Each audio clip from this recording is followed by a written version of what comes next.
dijimos sistemas SCADA. ¿Pero qué son los sistemas SCADA? ¿Qué quiere decir SCADA? SCADA son siglas en inglés que vienen de Supervisory Control and Data Acquisition. ¿Qué quiere decir esto en castellano? En español, esto es control de supervisión y adquisición de datos. O sea, sistemas SCADA son sistemas que permiten supervisar, controlar procesos industriales en general, y o adquirir datos a distancia. Y en la mayoría de los casos es una combinación de ambas cosas. Adquirir datos de un proceso y controlarlo. ¿Cómo está compuesto un sistema SCADA? Un sistema SCADA está compuesto de muchas etapas distintas. Una primera etapa de hardware, que es lo que tiene que ver con la recolección de señales de entrada, con la aplicación de señales de salida, con el control, que va desde lo que son sensores, puede ser sensores de temperatura, de posición, de presión, de caudal, de entradas analógicas, digitales. Esa información en bruto que recogen estos sensores, por lo general, entra en dispositivos que se llaman RTU o PLC. Si son RTU es la sigla de terminal remota, Remote Terminal Unit. La RTU es un dispositivo que tiene un microcontrolador adentro y tiene una serie de entradas digitales analógicas que va tomando esos valores y por algún medio de comunicación se va a comunicar con un software que va a procesar esos datos. El PLC, o controlador lógico programable, es un poquito más completo que un RTU porque va a tener las entradas analógicas y digitales donde vamos a tomar datos y va a tener salidas y va a tener una programación interna que le va a indicar de acuerdo a tal estado de la salida, de las entradas o tal combinación de valores que haga tal o cual cosa. Por lo general, para lo que es adquisición de datos, que es lo que más se usa, lo que se usa son RTUs. Después tendremos controladores, tendremos software que es la interfaz hombre-máquina, redes de comunicación, base de datos, son los componentes de un sistema SCADA. Vamos a ver un esquemita ahora donde lo tenemos agrupados en bloques. Entonces vamos a encontrar primero con los elementos de medición y control, que acá entraría todo el tema de sensores, los que están directamente aplicados al proceso. Después vendrían las RTU PLC, que son los que colectan varios sensores de esos. Después tenemos el sistema de comunicación, podrá ser por cable, podrá ser por aire, podrá ser por red de Ethernet, ya vamos a ver las variantes. Y por último habrá una sala de control donde habrá un software o varios software que procesen toda esa información. Esto es un sistema, la base del sistema SCADA. Vamos a hacer un pequeño ejemplo. Por ejemplo, acá hay un pequeño sistemita SCADA muy sencillo, donde tenemos un servidor que se está conectando con dos PLCs con una interfase serial. Esto puede ser RS232 o RS485, depende de la distancia que tengamos de cubrir. Cada PLC tiene sensores y tiene actuadores que manejan estas válvulas o un motor. Entonces, de acuerdo a la programación que tenga el PLC y de acuerdo a la programación que tenga el sistema SCADA, irán adquiriendo datos y en función de esos datos que adquieran van a generar acciones de control. Hasta no hace mucho tiempo, hasta hace un par de años, todos los sistemas eran este tipo de conexión, RS32 y RS485. De unos 4 o 5 años para esta parte, se empieza a implementar lo que es SCADA por TCP/IP, por redes Ethernet. Así como todo tiende a TCP, voz por IP, video por IP, distribución de televisión por IP. Bueno, hoy en día los SCADA también están mutando y están pasando a tener interfaces Ethernet. Tenemos adaptadores que sirven para adaptar los viejos equipos seriales a interconexión Ethernet. Por lo general acá las preguntas van a salir de este server encapsuladas en TCP, los dispositivos son TCP nativo, lo leerán directamente, y los que no tendrán una cajita adelante que les encapsulará ese mensaje que viene encapsulado en TCP y lo convertirá a formato serial. Ahora esto muy lindo, anda muy bien, pero ¿qué pasa cuando nuestro sistema SCADA ya no queda limitado a una planta industrial, a un galpón, a un recinto cerrado? Porque estamos hablando de control de procesos, pero un proceso puede ser una línea de producción de una fábrica o puede ser un gasoducto que yo estoy supervisando, una línea de transmisión eléctrica, puede ser un oleoducto. Yo estoy en un campo petrolero, por ejemplo, la explicación más típica hoy en día, que es el mercado que más consume estos productos, los campos petroleros, los yacimientos, cubren extensiones muy amplias de cientos de kilómetros cuadrados y tienen pozos petroleros, tienen válvulas, tienen lugares que se llaman baterías, que es donde se junta el petróleo de varios pozos para después entrar al oleoducto. Y todas esas grandes extensiones de terreno, antes había unos recorredores que con su camionetita iban un par de veces al día por cada lugar y tomaban los datos. ¿Qué pasa? Pasaba el recorredor, leía la carta circular, tomaba el dato, ponía la hora y se iba. 10 minutos después que se fue, se pinchaba un caño y empezó a salir petróleo. Eso no se enteraba nadie hasta por ahí 12 horas después que volvía a quedar el recorredor. Entonces todo eso hoy en día tiende a comunicarse vía radio para tener la supervisión en tiempo real de lo que está pasando en el campo hasta cientos de kilómetros de distancia que se entiende. También hay ocasiones en las que no se puede cablear porque son ambientes que son explosivos y se necesita lo que se llama seguridad intrínseca. Yo no puedo, no sé, hacer una zanja y tirar un caño con un cable.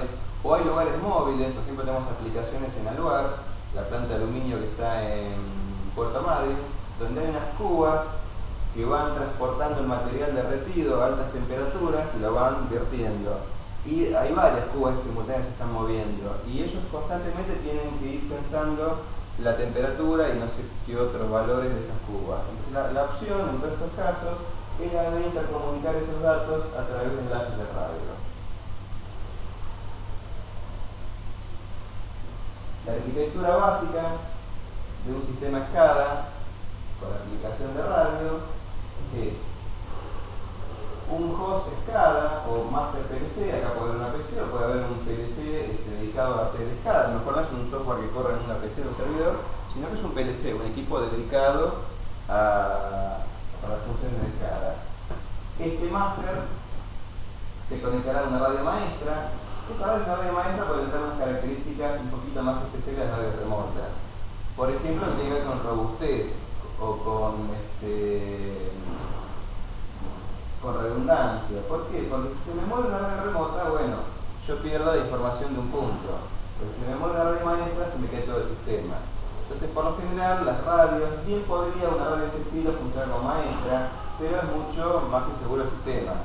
Si yo pongo una radio de características de máster, esa radio seguramente tendrá mayor tolerancia a los cambios de temperatura, a lo mejor tendrá módulos redundantes por si tiene una fuente que se active otra, dos transmisores, dos receptores.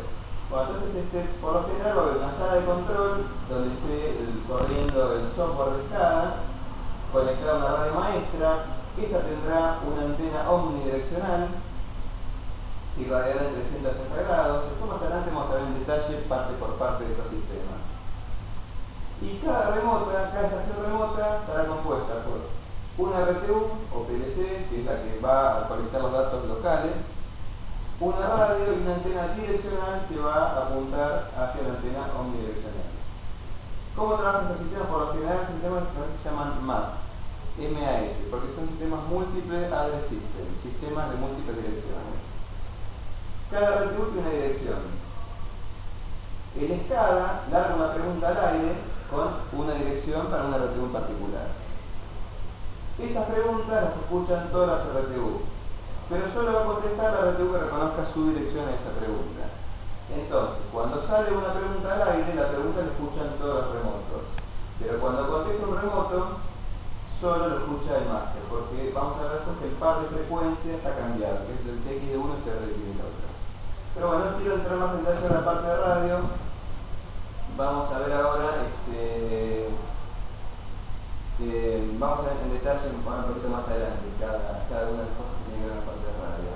Entonces, básicamente, como ya ven, las funciones de SCADA, van a ver que en algunas empresas lo que es SCADA lo llaman telemetría, otros lo llaman telemando. Bueno, eso en realidad son aspectos que tienen que ver con cierta parte del SCADA. El SCADA en general incluye todo eso.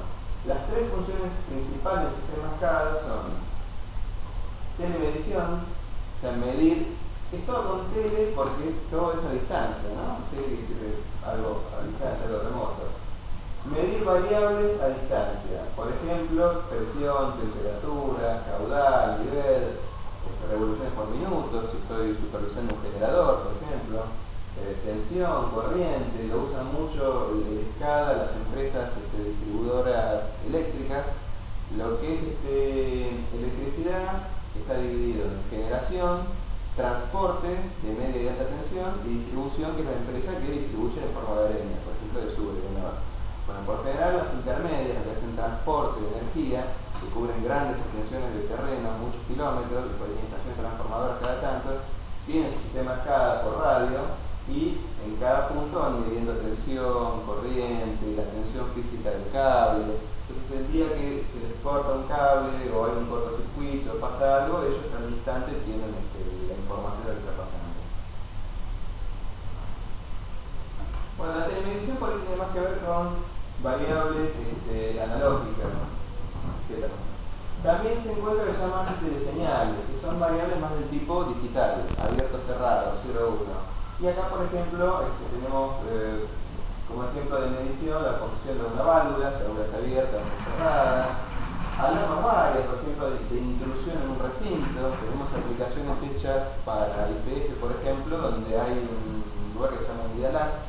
La unidad LAC es el lugar de venta de petróleo, donde las petroleras privadas le venden su producción IPF. Hay un aparato fiscal que mide la cantidad de barriles de petróleo y son lugares donde cuentan varios barriles por día, cientos de barriles por día, o sea que están contando miles de dólares por día.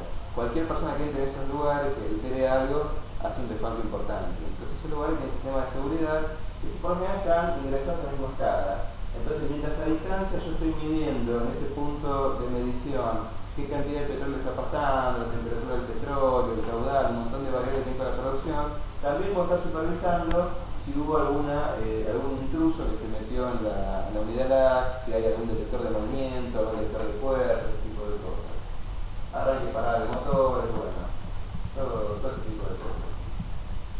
Y por último, así como podemos medir, también podemos actuar y generar, por eso se llama telecontrol. Con el telecontrol nosotros a distancia podemos accionar o disparar procesos, como por ejemplo regulación de control, accionamiento de interruptores, acción de medida de seguridad, etc. ¿Qué sé yo? Medida de seguridad. Entra una persona, salta la alarma de intrusión y como medida de seguridad nosotros en ese caso yo les contaba, pusimos unas cámaras digitales que toman una foto y se conectan vía internet con nuestras radios y mandan un email con la información de que hubo un intruso y la foto del instante que entró esa persona. Una medida a tomar a partir de la detección de una señal que está bien. Y los sistemas SCADA, cuando se usa para, por ejemplo, el control de seguridad, sí. ¿tienen mucha capacidad para transferir información? Pero vos me dijiste que mandan por ahí una foto, pero no pueden mandar video en tiempo real. Y todo depende del ancho de banda que vos dispongas. Por lo general, en comunicaciones, esto es siempre así. Cuando vos tenés mucha distancia, cuando hay que cubrir mucha distancia, por ejemplo tenés poca velocidad. Sí. Y cuando vos tenés que cubrir poca distancia, lográs mucha velocidad. Sí. Cuando estamos hablando de sistemas Wi-Fi, que vos ponés un servidor, un access point por acá adentro y nos movemos en el orden de los metros de un recinto cerrado, y estamos hablando de velocidades de 11 a 54 megabits por segundo. Ahora, cuando vos tenés que cubrir, no sé, 30 kilómetros en medio de la nada, ya ahí se usa otro tipo de dispositivo de radio y ya no es tan fácil tener velocidades tan grandes. Ahí estamos hablando de máxima velocidad de 500K, 1 megabit por segundo.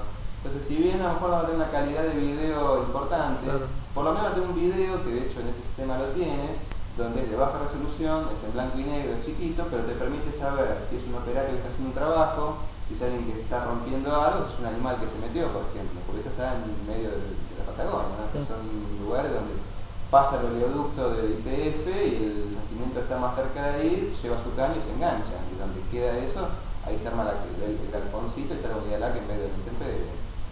Entonces lo que vos vas a traficar, por lo general los SCADA, como cubren grandes distancias, son de baja velocidad. Pero baja velocidad si vos lo comparás con aplicaciones como ver un video en internet. Sí. Pero para levantar el estado de 4 o 5 señales o mandar una señal de apertura o cierre de una válvula, son velocidades que sobran, que andan muy bien. ¿Y qué distancias cubren? Ahora vamos a ver más Ah. adelante. Ahora más adelante vamos a empezar a entrar en detalle con la parte de radio. Bueno, ahora que hicimos una introducción de lo que es un sistema SCADA y cuándo se aplican las comunicaciones, antes de empezar a hablar de radio en sí, vamos a ver algunos temitas conceptuales sobre comunicaciones en general. Bueno, lo primero que vamos a ver son los tipos de comunicación que hay. El tipo de configuración... ¿Qué tal? ¿Vas a ver? Radiocomunicación. Sí, claro. Perdón, No. El tipo de comunicación más sencillo y básico es la que se llama simplex, donde tenemos una estación que es emisora o fuente de información y una estación B que es colectora. Y esto no cambia nunca. Yo emito información y esta recibe, y yo jamás tengo un reconocimiento ni sé si la información está llegando a destino. Ejemplo típico de esto, las emisoras de FM, las emisoras de AM, los canales de televisión de aire, o de cable, son emisiones de información donde el receptor puede no recibir información que yo no me entero. El caso siguiente es lo que se llama semiduplex. Y este es el más importante para nosotros porque las radios de SCADA, vamos a ver que trabajan en semiduplex. En el semiduplex se invierte la función de cada una de las estaciones en un instante t más 1. En el instante inicial t, la información viaja de A a B, en el instante t más 1, la información viajará de B a A, pero nunca puede ser en forma simultánea. Ejemplo de esto, bueno, más allá de sistemas SCADA, donde primero sale una pregunta y después vuelve la respuesta, por ejemplo, las típicas radios de VHF, de los handy, donde uno pulsa para hablar y suelta para escuchar. El caso siguiente, obviamente, es el full duplex. Full duplex es donde ambas estaciones a un mismo tiempo son fuente y colectora de información. Caso típico, el teléfono celular, donde uno habla y escucha al mismo tiempo. Hay algunos sistemas de full duplex, que vamos a ver unos ejemplos, sobre todo para las repetidoras, que tienen que generar la señal, lo tienen que recibir y lo transmitir al mismo tiempo. Tengo una consulta. Cuando se considera el celular como un servicio de transmisión full duplex, Sí. ¿por qué hay ciertas veces que se corta la transmisión o a veces uno está hablando y uno está escuchando al mismo tiempo que está pasando al otro lado, se escucha ruido, ¿no? Y hay veces que se corta eso. No soy un especialista en redes celulares. O sea, el full duplex vamos a verlo no tan microscópicamente, vamos a verlo más macroscópicamente. A nivel intercambio de información, vos en un celular podés hablar y escuchar al mismo tiempo. Claro. Posiblemente hay sistemas que simulan el full duplex y a nivel aire no trabajan en full duplex. Hay sistemas que son muy rápidos, paquetizan información, transmiten y reciben, pero te lo demodulan y te lo ponen en el tubo, digamos, al mismo tiempo. Entonces para vos es un sistema full duplex, porque vos no tenés que esperar a terminar de transmitir para después escuchar. Estamos hablando desde el punto de vista de información. ¿Qué pasa en esos casos? La verdad que no sabría decirte, no soy especialista. Bueno, algunas características, vamos a pasarlo rapidito, no quiero entrar en detalle en forma, nada por el estilo. Longitud de onda y frecuencia. Lo único que quería nombrarles de esto acá para que sepan es la relación entre ellos. Cuanto más grande la frecuencia, más chica la longitud de onda. Y esto es importante para nosotros porque muchos dispositivos, sus dimensiones físicas, en especial las antenas, tienen que ver con la frecuencia y la longitud en la que trabajan. Cuando trabajamos en frecuencias más altas, nos vamos a encontrar con antenas más chicas, frecuencias más bajas, las antenas van a ser más voluminosas, más grandes. Esto que está acá es lo que se llama el espectro radioeléctrico, está dividido en bandas. Cada banda está dividida en bandas, son bandas de frecuencia, que tienen distintos nombres: very low frequency, medium frequency, high frequency.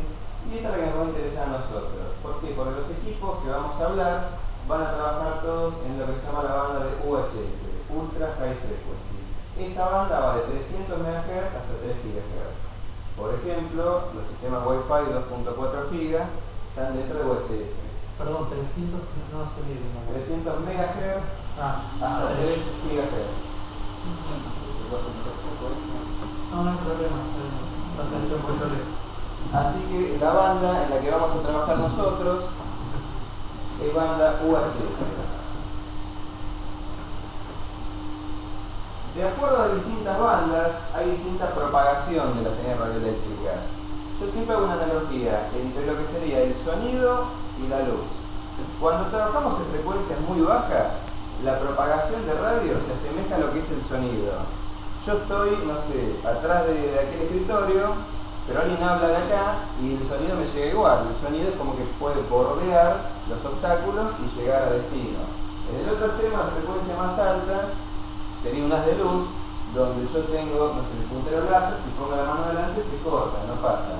Con la radiofrecuencia pasa algo parecido. En las frecuencias bajas tenemos la posibilidad de que vaya como bordeando el terreno. Y a medida que vamos subiendo en frecuencia se va apareciendo cada vez más zonas de luz. La banda en la que trabajamos nosotros, un segundo que cerrar la puerta.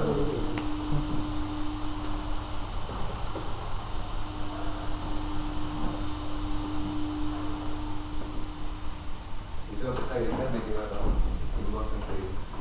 La banda en la que vamos a trabajar nosotros, UHF, se va a parecer, a comportar en forma similar a un haz de luz y vamos a estar en el tipo de propagación que se llama onda directa o línea de vista. Hay otros tipos de propagación, en los tropoféricos, en los terrestres, pero no vamos a entrar en detalle de eso, no viene el caso. Nuestra propagación de onda directa o línea de vista va a tener un alcance máximo que va a estar dado por la curvatura de la Tierra. Si yo tengo un obstáculo acá en el medio que me corta la línea de vista, el enlace se corta, no es factible. En el caso ideal, que sea un terreno absolutamente llano, vamos a tener limitación. ¿Cuál es? La curvatura de la Tierra. Yo puedo ir subiendo las antenas en altura, pero llega un punto que ya es impracticable. Yo no puedo hacer antenas de, no sé, torre de 3 kilómetros de altura para hacer enlace de 500 kilómetros. Entonces el rango típico máximo, en un caso muy óptimo, muy ideal, está en el orden de los 50 kilómetros. Con torres muy altas, en terrenos absolutamente llanos, despejados, yo puedo llegar a enlazar hasta 50 kilómetros. Ahora, ¿qué pasa? Porque esto no se ve casi nunca, esto es un ideal. ¿Qué pasa cuando acá hay un cerro en el medio, o estoy en la ciudad de un edificio, o hay una arboleda? ¿Cómo resuelvo esos casos? Bueno, eso se resuelve armando lo que llaman repetidoras. Esas antenas son las típicas que se ven que parecen como un tambor que están montadas dentro de las torres. Eso es como un tambor, una antena parabólica que tiene una tapa que se llama radorno. Pero después vamos a ver el tema antena. ¿Qué potencia transmitir? Ahora después vamos a ver el tema radio. Ahora vamos a ver. Entonces la repetidora no van a ser más que dos enlaces independientes. Esta radio se comunica con esta y esta con esta. Lo único que acá van a estar vinculadas a nivel de información. Estas radios modulan la información, la transmiten al aire, esta la demodula y se la entrega a la radio siguiente para que la vuelva a modular y la saque de vuelta al aire y llegue a destino. Entonces cuando vamos a la repetidora vamos a ver que son nada más ni menos que enlaces independientes que van a estar unidos a nivel de datos. Después vamos a ver cómo se arman. La alimentación de los equipos, si fuera, por ejemplo, el campo, es Ya vamos a llegar a eso. Tengan un poquito de paciencia. Ahora vemos las generalidades así teóricas y después vamos a ver parte por parte cómo se compone una estación de radio y qué hay que tener en cuenta cada casa. Bueno, van a ver toda la especificación en lo que tiene que ver con ganancia, con potencia, con atenuación, que se utiliza el dB y el dBm. Esas son unidades logarítmicas que nos van a permitir a nosotros simplificar los cálculos. ¿Por qué? Porque si en logarítmica todos los cálculos se van a resumir a sumas y restas. Si yo trabajara en potencia y trabajara en veces, tengo que multiplicar, dividir, se complica. Entonces van a ver que muchos no van a aparecer dB solo, sin la n, cuando es una indicación de ganancia o de atenuación, y dBm cuando está relacionado con potencia. ¿Cómo se calcula el dBm? Con respecto al miliwatt se calcula con la formulita de acá. 10 por logaritmo en base 10 de la potencia expresada en watts o miliwatt nos va a dar el dBm. Por ejemplo, 20 dBm son 100 miliwatts. 30 dBm es un watt.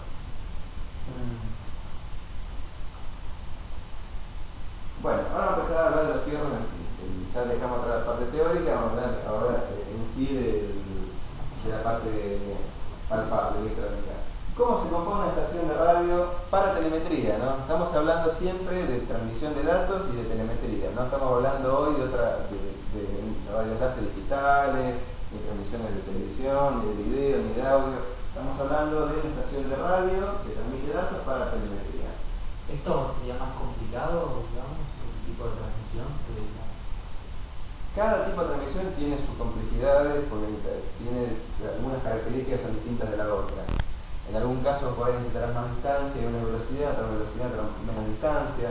Uno necesitará tener enlaces punto a punto, tener enlaces punto a multipunto, pero no es que lo más complejo no.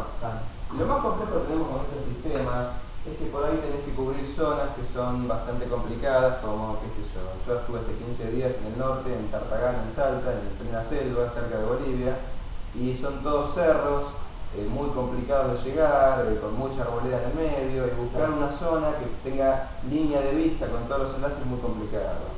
Capaz que en una empresa que se dedica a transmisión satelital, la complejidad viene por otro lado, porque apuntan hacia arriba, pero por ahí necesitan velocidad, necesitan sistema full loop, necesitan otro tipo de climatológico. Exactamente. Bueno, ¿cuáles son los elementos que componen la estación de radio para la telemetría? Bueno, primero y principal, nuestro equipo de radio. Empezamos por el equipo de radio.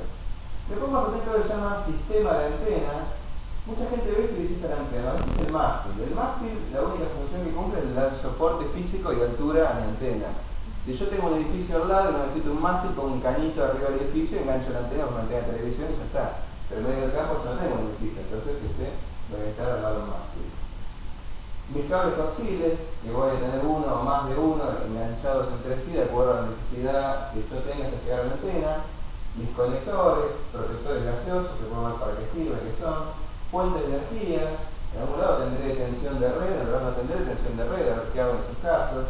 Baterías. El recinto y gabinete, porque muchas veces yo acabo de estar en la intemperie, ¿dónde pongo mi equipo de radio? Y duplexores, que vamos a ver de qué se trata, esto es para el sistema full duplex. Bueno, ahora vamos a ver un poquito en detalle cada uno de estos sistemas, de estos componentes del sistema y cuáles son las características a tener en cuenta en cada caso. Bueno, dijimos que el corazón del punto de vista nuestro, para la gente de automatismo el corazón será la RTU o el PLC, para nosotros el corazón del sistema es nuestro equipo de radio. ¿Qué características tener en cuenta a la hora de elegir el equipo de radio? Bueno, la banda de frecuencia en la que trabaja, la velocidad de datos, esto tiene que ver con el ancho de banda. Cuanto más velocidad de datos tengo, más ancho de banda ocupa el equipo. Cuanto más ancho de banda ocupa el equipo, es un equipo más complicado de trabajar, porque les entra más ruido, la relación señal-ruido baja. Entonces ahí hay que elegir bien qué tipo de equipo vamos a trabajar. La potencia en transmisión, la sensibilidad en recepción, los rangos de temperatura y humedad. Vamos a estar hablando por lo general de ambientes industriales, donde por ahí están en una plataforma petrolera en Tierra del Fuego con, no sé, menos 20 grados centígrados, o están en el norte como estuve yo hace 15 días, que en verano al sol tenés 45 grados, o te estás en el desierto de Neuquén, que tenés una amplitud térmica de noche a la mañana muy grande, o por ahí estás dentro de un ambiente como les comentaba de Aluar, que Aluar fabrica aluminio y es todo un proceso de electrólisis, hay unas corrientes eléctricas terribles, unos campos magnéticos terribles adentro de la planta. Yo andaba con una notebook y por ejemplo se me apagaba la notebook. Sí, no tenés que sacarte el reloj, todo si tenés marcapaso ni entre, pues te quedas duro y ni bien pisas el galpón. Entonces vamos a hablar de equipos que tienen que ser equipos para ambientes industriales, por eso es muy importante el gabinete. Es muy importante la homologación, porque vos no podés irradiar cualquier cosa al aire, es ilegal eso, hay que poner equipos que estén homologados por la Comisión Nacional de Comunicaciones. Y un tema a tener en cuenta hoy en día cuando elegimos un sistema nuevo es si nuestro equipo va a ser de frecuencia fija o spread spectrum. ¿Qué es esto? Esto es lo que vamos a explicar a continuación. Un sistema de frecuencia fija es un sistema donde yo voy a tener en cada estación una frecuencia, acá dice F1, acá dice F2, una frecuencia de transmisión y una de recepción. Vamos a analizar un poquito este sistema grande que está acá. Yo tengo mi escala maestro que nace acá en esta radio, no le den botilla mucho a los numeritos porque son los modelos de los equipos que vendemos nosotros, no importa el nombre del modelo en este caso. Entonces, por ejemplo, este radio que está acá tiene una remota acá abajo que dialoga directo con él con este par de frecuencias F1 y F2. Después tengo una radio remota acá que está muy lejos, que no llega a comunicarse directamente con esta. Entonces me digo que poner una repetidora. Esta repetidora está armada con un equipo que es full duplex. Este equipo permite recibir y transmitir al mismo tiempo. Entonces acá voy a mantener ese par de frecuencias porque este equipo recibe y retransmite. Acá tengo otra repetidora armada. Esta repetidora de acá la tengo armada no con un equipo full duplex, la tengo armada como mostramos en el dibujo anterior con dos equipos semiduplex. Este equipo que está acá va a dialogar en este par de frecuencias con este de acá arriba, va a bajar los datos. Acá he puesto un splitter de puerto que me permite tener una RTU local y a su vez rastrear los datos al aire, pero ya acá te necesitaría un par de frecuencias F3 y F4. ¿Por qué? Porque si yo transmito acá con este mismo par de frecuencias F1 y F2, cuando este transmite se pisan las transmisiones de esta. Y acá tengo una repetidora similar a esta, pero que es puramente repetidora. ¿Ven? Esta tiene una RTU local puesta, compartida en el puerto y tiene una RTU local. Esta no, esta es meramente, puramente repetición. Y esta tendría que tener de acá en adelante otro par de frecuencias que sea distinto a este y que sea distinto a este. Este par son frecuencias F5 y F6. Yo puedo tener X cantidad de remotas que se vayan haciendo a esta repetidora, a esta, o directamente al máster. El problema es que yo cada vez que armo una repetidora de estas, yo tengo que pagar todos los meses a la CNC un canon por cada frecuencia que me habilitan. Y eso es muy caro, carísimo. Y si el día de mañana yo me encuentro que tengo remotas más viejas y que no llego y que hago una segunda repetidora, otra repetidora más, tengo que adquirir otra parte de licencia de frecuencia y pagar, y es un costo fijo elevado. Entonces, hoy en día, para bajar ese costo fijo mensual, que es bastante elevado, se desarrollaron hoy en día, hace años que existen, pero se popularizaron hace unos años, se desarrollaron técnicas que llaman espectro, un espectro ensanchado, donde la teoría de estas técnicas de modulación es que usamos un espectro grande de frecuencia, pero no usamos ninguna frecuencia en forma exclusiva. Entonces permite que muchos sistemas coexistan dentro de esa banda de frecuencia sin interferir entre sí. Hay distintas técnicas para lograr eso. Las dos técnicas más populares y más eficientes son frequency hopping o salto de frecuencia y direct sequence o secuencia directa. Ahora les voy a tratar de explicar cómo funciona con estas técnicas. Ambas de estas dos técnicas se usan para el sistema de telemetría. El direct sequence, por ejemplo, lo usan lo que es el Wi-Fi, la red inalámbrica, y trabajan así. Una tiene alguna ventaja con respecto a la otra, evidentemente para qué se necesite, ¿no? Una, lo voy anticipando, es para menos velocidad y más distancia, más potencia, la otra menos potencia y más velocidad. El frequency hopping es un salto de frecuencia. Mi sistema va a estar constantemente saltando de frecuencia. Yo voy a tener un X ancho de banda, X cantidad de canales, y va a haber un equipo dentro de esa red de equipos que va a imponer un sincronismo.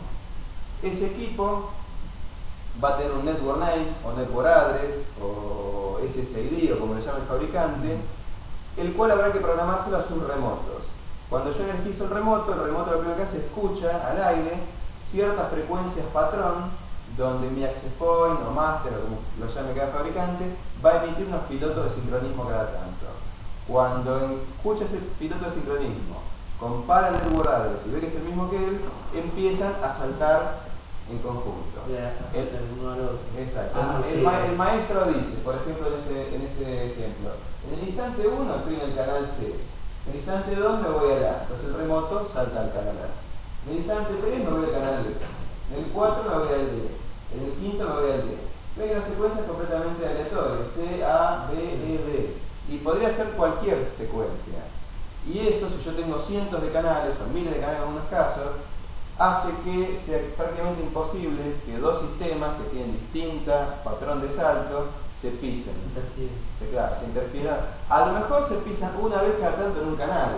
Pero bueno, estos sistemas de telemetría por acá lo llaman reintentos. Cuando una pregunta me viene mal o no me viene, los sistemas reintentan una, dos, tres veces. Tengo una consultita, o sea, vos decís que mientras se está transmitiendo una frecuencia emiten un canal piloto o una prueba para después, si está todo ok, saltan a esa otra frecuencia. Claro, el access point constantemente está saltando. Se quedan X cantidad de milisegundos en cada frecuencia. Cuando pasen milisegundos, salta la otra. Pero antes de saltar, saca un aviso al aire que le dice a todo el resto de las redes, de las radios de su red: nos vamos al canal tal, estamos en el canal 20, nos vamos al canal 150. Y todas las radios saltan al siguiente. Entonces, para vos usuario, el canal está siempre establecido. Vos no lo notás el salto de frecuencia. En cambio, las radios están todo el tiempo cambiando de frecuencia. Para el que lo ve de afuera, es totalmente aleatorio, porque vos no sabés de este canal a qué otro canal va a ir, porque vos no tenés ese network address que te une a esa red.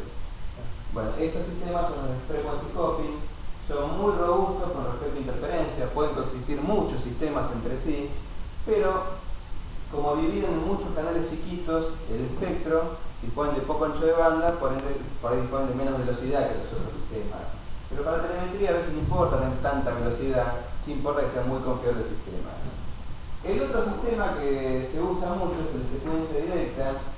Este sistema hace lo siguiente: transmite mucha información, transmite un ancho de banda terrible de información.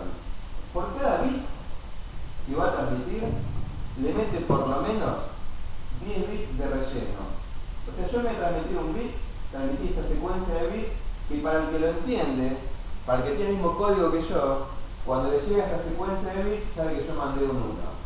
Para el que no tiene ese código, cuando ve toda esta cantidad de información, lo ve como ruido. Esto es como si hubiera una reunión. ¿Una encriptación? Sí, no es una encriptación, es algo parecido. Pero esto lo que permite es lo siguiente. Vamos a una analogía con un grupo de personas hablando. Supongamos que acá hay dos personas que están hablando entre sí y hablan en español. Ellos se entienden perfecto, hablan dos en un idioma. Ahora se acerca otro par de personas que hablan en otro idioma. Su código es el idioma. El código spread spectrum, que de allá es un código que a cada bit le corresponde a la secuencia de bits. Acá el código es el idioma. Si yo tengo acá una pareja que se me acerca y se me cruza y habla en inglés, yo le puedo seguir hablando con mi compañero. Me va a molestar un poco el ruido de la otra conversación, pero voy a seguir reconociendo, entendiendo y puedo seguir dialogando con mi pareja. Y se siguen sumando conversaciones en distintos idiomas, no sé, una pareja en francés, una en italiano. Va a llegar un punto que se va a sumar tanto ruido que yo ya voy a dejar de entender a mi compañero. Con estos sistemas pasa lo mismo. Van a poder coexistir en el mismo canal de frecuencia tantos sistemas hasta el punto tal que el nivel de ruido que generan entre sí sea tal que ya no se puede codificar el mensaje original. Este es el concepto de cómo trabajan los sistemas de secuencia directa. Estos sistemas obviamente no son tan robustos como los de salto de frecuencia, porque están limitados. Acá se te superponen 3, 4 comunicaciones y ya la cosa no anda tan bien. ¿Y quién fija ese límite? Y la práctica lógica. Por lo general todos los sistemas de Wi-Fi, por ejemplo, trabajan así. Vos tenés algún lugar donde te permite buscar el canal menos congestionado, o lo pones en automático para que el sistema de cada interferido se raje un canal menos congestionado. Vos tenés que hacer un análisis previo con un analizador de espectro de ver cómo se ocupa la banda. Yo tuve problemas en mi casa con eso. Me compré un router Wi-Fi 2.4 GB. Está plagado la cabeza. Hace un tiempo, pero hace bastante. Sí. Y siempre me decía que había un problema, se cortaba la conexión. Justamente decía una palabra que vos mencionaste antes, o una referencia a un error que mencionaste antes. Y después descubrí que el teléfono inalámbrico que tengo yo también También es como 4 4, porque estas bandas donde trabajan los sistemas Spread Spectrum se llaman bandas ISM, Industrial, Scientific and Medical, y están abiertas para un montón de todo dispositivo hogareño, sobre todo inalámbrico, que no hay que declararlo. Y esas bandas, claro, no pagan licencia, por eso llaman bandas libres de licencia o no licenciadas. Y están divididas en 3 bandas, una que va a 902 a 928 MHz, otra que está en 2,4 GB y otra está en 5,8 GB. Todas tienen potencia menor a un watt. Estos sistemas frequency hopping en esta banda de 900 MHz tienen un watt de salida. Estos sistemas secuencia directa en 2,4 tienen como mucho 100 mW de salida.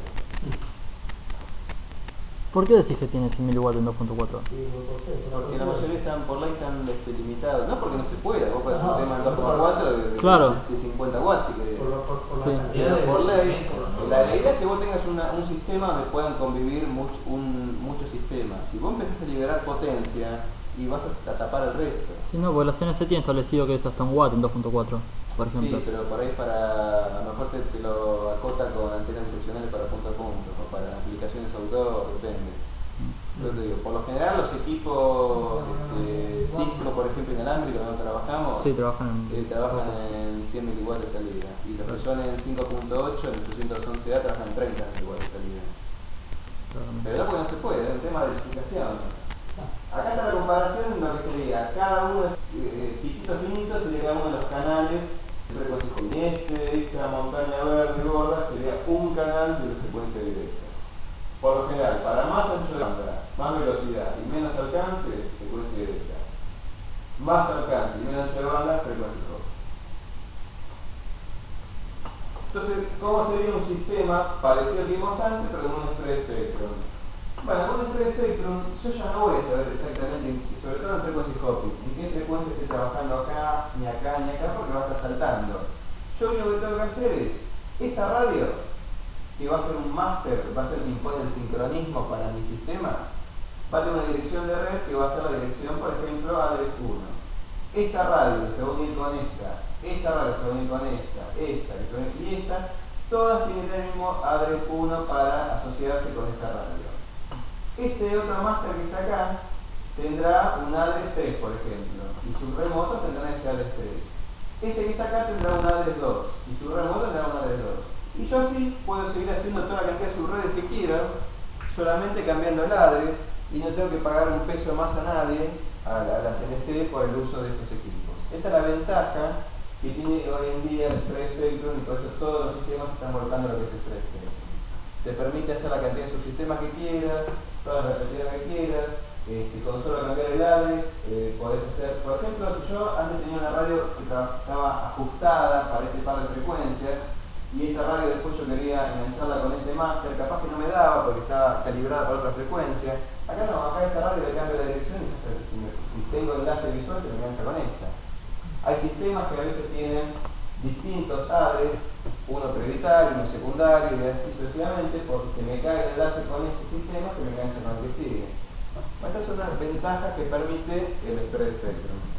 Todo lo que es telemetría, hoy en día nuevo, todo lo que vamos a sentar en el spread spectrum. ¿Y se trabaja más con punto a punto o con redes mesh? No, por lo general, redes mesh no, eso es más para distribución Claro, pero el tema de que si se le cae uno puede llegar a levantar el enlace por otro lado. No, eso es una característica que tienen muy pocos equipos. Por lo general vamos a hablar de temas punto o multipunto. Ahora después lo vamos a ver. Por lo general vamos a tener un máster y remotas, y a lo sumo vamos a tener un máster, una repetidora y remotas. Y la comunicación de tráfico pasa todo por la repetidora y todo por el máster. El sistema mesh es más para distribución hogareña de internet, para redes wireless LAN, para otro tipo de tecnología. Bueno, características de la radio. Ya vimos recién la parte de radiofrecuencia. Estamos hablando de radios que son de transmisión de datos. Nuestras radios van a tener una interfaz digital con modem. En realidad la radio en sí es un modem. ¿Qué es un modem? Un modem es un modulador demodulador. Es un equipo que adapta la señal al medio a transmitir. El modem me puede pasar de datos a fibra óptica, de datos a tonos para que yo pueda meter la línea telefónica y ir a un modem telefónico. O en el caso de la radio, los datos que yo meta por mi interfase los traducirá en pulsos electromagnéticos que voy a transmitir por aire. Y va a demodular lo que reciba por aire y regenerar los datos. Bueno, nos vamos a encontrar con que hay equipos sistemas SCADA que trabajan en 232, en 485, en Ethernet. Bueno, esto va a depender más de la elección de acuerdo al tipo de RTU PLC que estén usando. La gente de automatismo no dirá, yo tengo una RTU que tiene salida de Ethernet. Bueno, una radio que tiene interfaz de Ethernet. O tengo una salida que es en 232, o buscaré una radio que tiene interfaz de 232.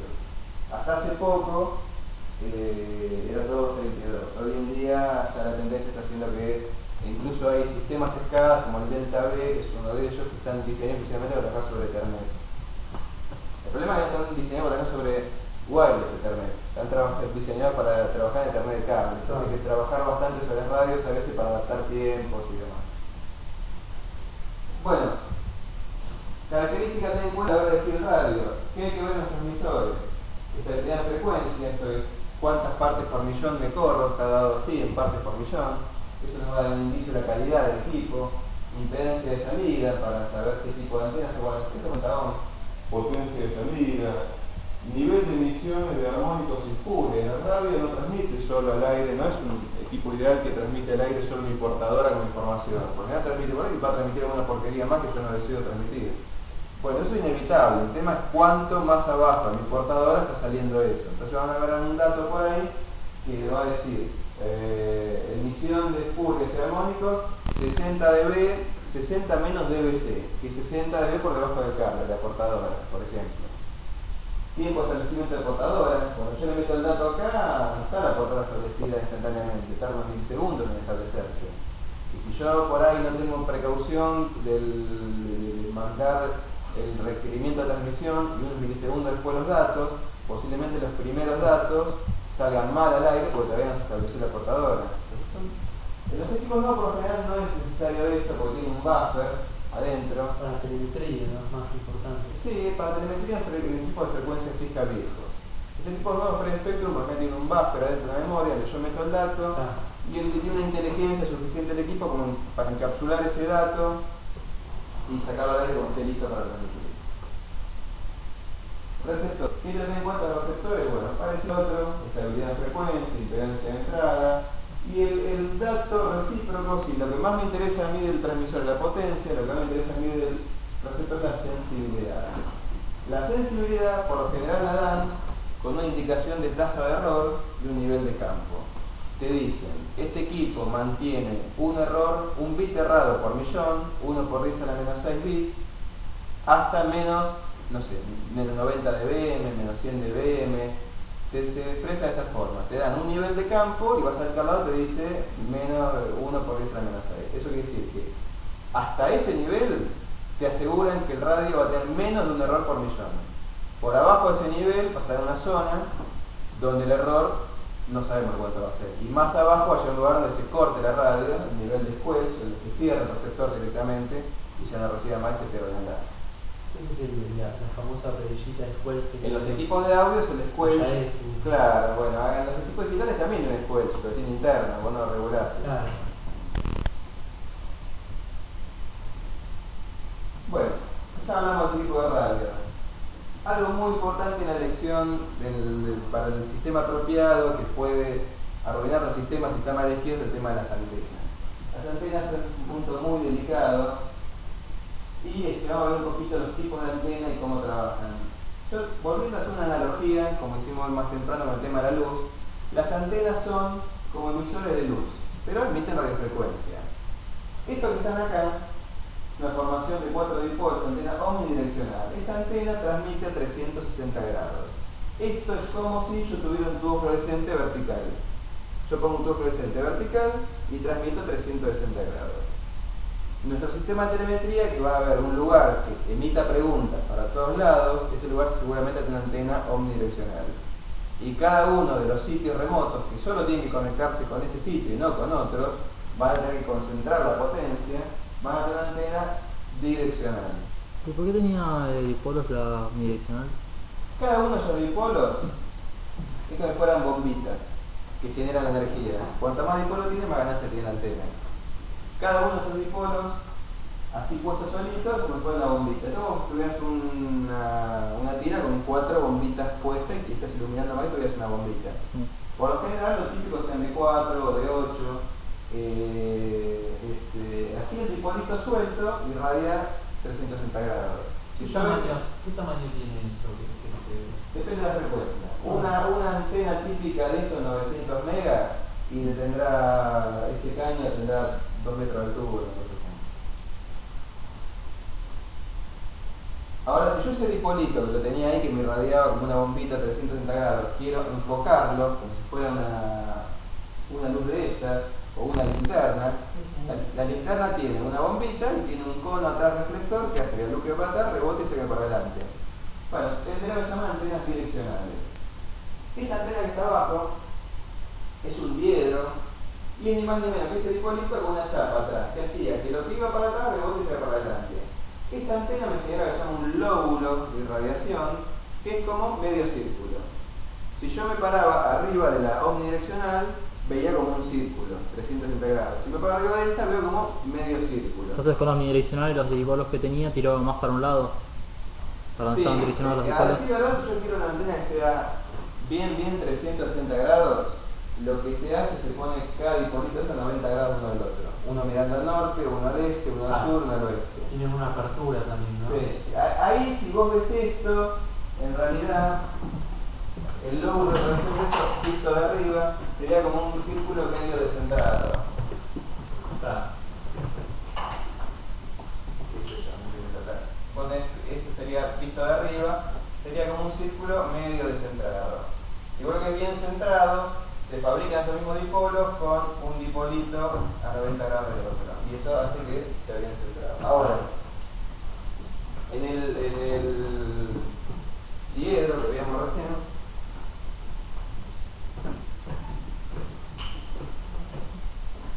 el lóbulo de radiación es algo así, algo bien redondo, que por ahí no llega tan lejos, pero no transmite para atrás. Si seguimos buscando más direccionalidad, nos encontramos una antena de allá arriba que se llama antena Yagi. Esa antena Yagi, lo más común en telemetría, es la antena tipo de televisión, se caracteriza esta antena por la cantidad de elementos. Cada uno de estos palitos son elementos. Este que está acá es el dipolo que irradia. Este que está acá atrás es el reflector. La potencia que iba hacia atrás va a rebotar en este palito y va a transmitirse hacia adelante. Y estos palitos se llaman directores. Y cuanto más cantidad de estos palitos tenga, el lóbulo de radiación que me va a generar esa antena, si lo tengo apuntada para allá, va a ser más fino y más largo. Concentra más la potencia, no dirección. Y el tema de la... O sea, como lo del láser que mencionabas. Claro, antes. exactamente. Y esta antena se cuenta la cantidad de palitos. Esta, por ejemplo, es una Yagi de 1, 2, 3, 4, 5, 6, 7 elementos.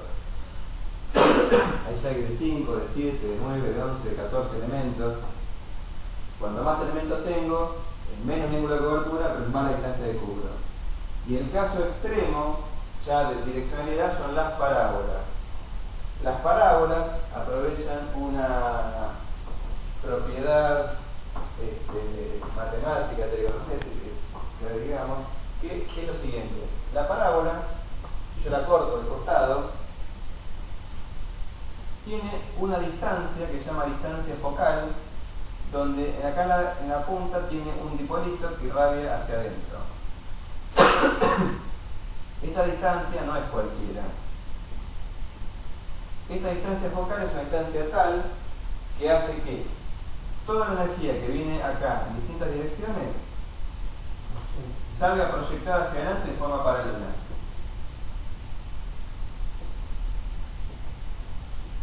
Entonces todo esto que venía así sale exactamente de forma paralela hacia adelante y es lo más direccional que hay. Si yo esta distancia la acerco o la alejo, esto ya me debe salir paralelo, va a salir un rayo así, otro así, otro así, ya voy perdiendo direccionalidad. Entonces para cada parábola, el iluminador tiene una distancia que está calculada para aprovechar esa característica. ¿Cómo se llama el iluminador? Esto se llama iluminador. Vulgarmente dicen cuerno a la parábola a veces, pero es el iluminador. Y la apertura de la onda vertical de la Yagi, ¿cómo se vería? También es parecido Parecida a la parecido horizontal. así. Claro, por ahí es más chato y más largo, pero es así. Como por el tema de... Avance lineal. Claro. Para direccionarlo por ahí, o sea, por ahí no hay que poner una antena derecha, habría que ponerlo con inclinación, en ángulo. No, eso no es tan crítico. Sí, por ahí crítico cuando trabajas en muy alta frecuencia y con parábolas. Eso. Sí. Es que polarización actual.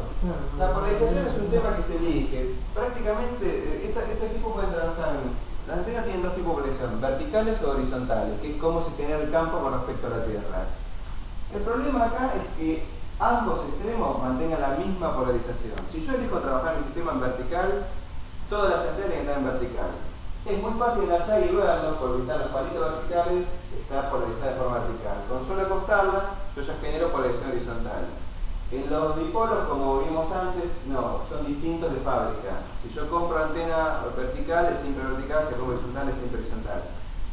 Para los sistemas que vamos a ver nosotros en 900 MHz de telemetría, no es muy distinto trabajar en vertical o horizontal. Lo que sí es fundamental es que todo esté igual. ¿Por qué? Porque si yo tengo antenas en vertical y antenas en horizontal, tengo 20 dB de rechazo, de atenuación entre una antena y la otra. O sea, en mi nivel de campo, que yo a lo mejor tenía calculado en menos 80, estoy en menos 100, pierdo 20 dB de ganancia. Entonces, por no estar apartado. Claro, porque el campo eléctrico que genera no es exactamente el mismo. Entonces no importa si es todo en horizontal o si es todo en vertical. Lo que importa es que en un tema tengan toda la progresión que corresponde. Bueno. ¿Y qué otra cosa a la hora de elegir la antena? Bueno, el rango de frecuencia, las antenas se compran de acuerdo al rango de frecuencia de trabajar, al ancho de banda, ganancia, el diagrama de radiación, que tiene que ver con eso que veíamos recién, si lo que yo voy a cubrir es mucha distancia y poco ángulo, o para mí me interesa mucho ángulo y poca distancia, para distintos tipos de... Obviamente cuanto más direccionales son más caras. Si yo tengo que cubrir una distancia corta, no necesito comprar la mejor antena. Una antena de pocos elementos, a lo mejor lo cubre igual. La potencia de redes que mide. Las dimensiones físicas, el tipo de montaje, esto es importante porque hay antenas de estas que están en intemperie en la Patagonia y en invierno se cubren de nieve, la nieve se congela, se transforma en hielo y por ahí tenés kilos de espeso de hielo con vientos 100 km por hora que la sacás en vivo. Si la das resistente, la año y medio está destruida la antena. Entonces es importante saber de acuerdo al... ¿Pasás en todo el mismo o diferente pecado? No, no es pero hay calidades y calidades.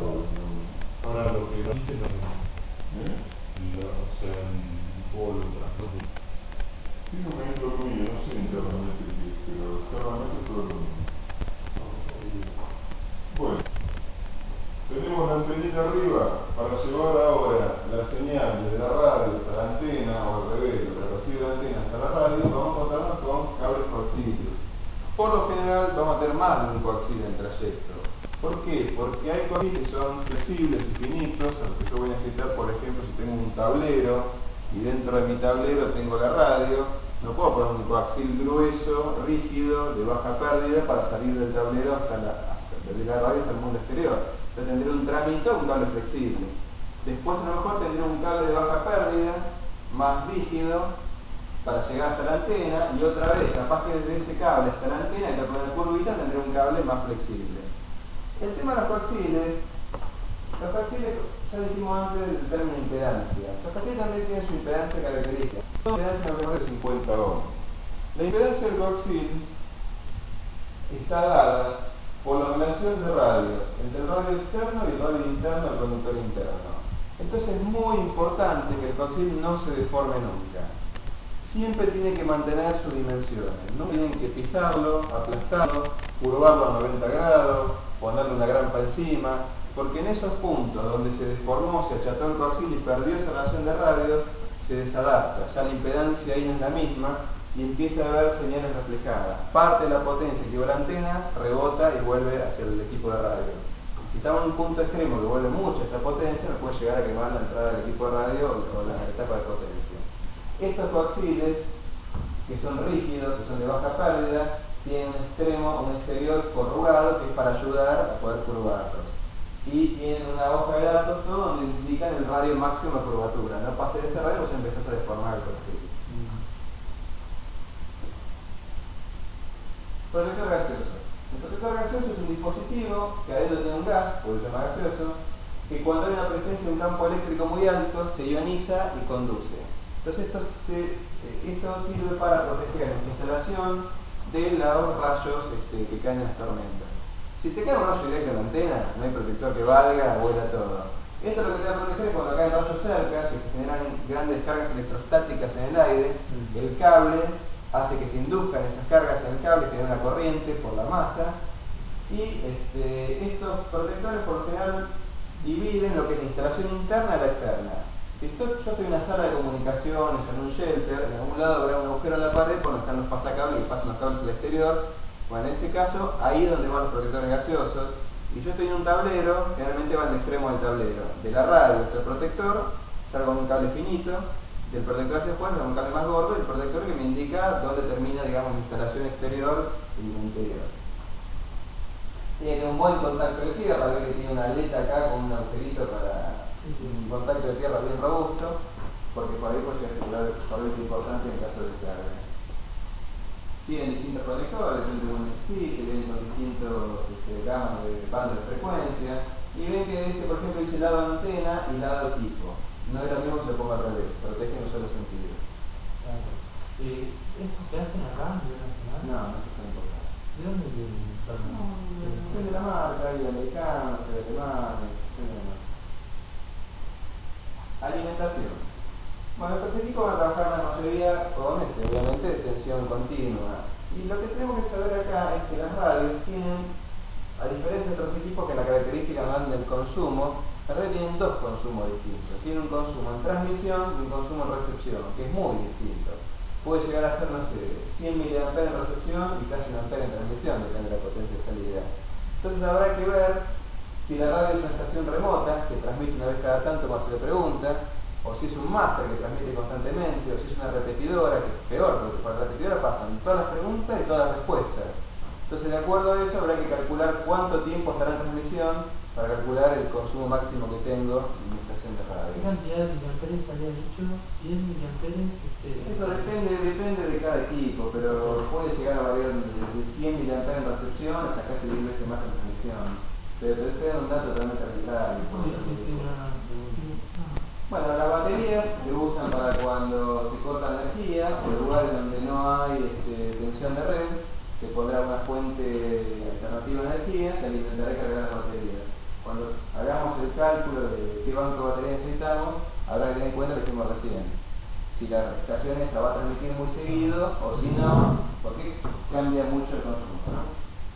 Bueno, si no tenemos energía de red, se buscan fuentes alternativas de energía. Lo más común son los paneles solares.